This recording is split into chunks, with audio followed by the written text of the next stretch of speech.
មេឃនៅងងឹតពុកងើពីគេដៃកាន់ជាប់កាប់ដើរទៅស្រែចំការខ្នងហាលំដៅថ្ងៃញើហូរស្រក់ដីដើម្បីកូនមានស្ងួនបានរៀនសូត្រខ្ពង់ខ្ពស់បានចេះដឹងជ្រៅជ្រះ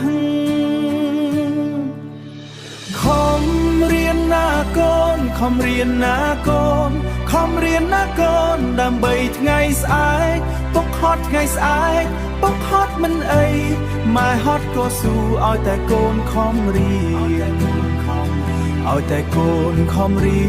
នឲ្យកូនខំរៀន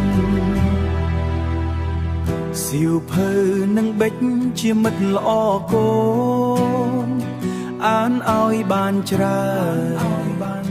សរសេរឲ្យបានស្អាតដើរតាមផ្លូវត្រង់ដើរទៅសាលាដោយក្តីសង្ឃឹមក្នុងចិត្តជឿជាក់មិនរុញរាឡើយ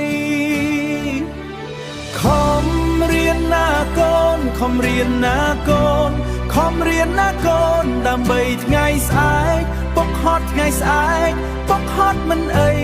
ម៉ែហត់ក៏ស៊ូឲ្យតែកូនខំរៀន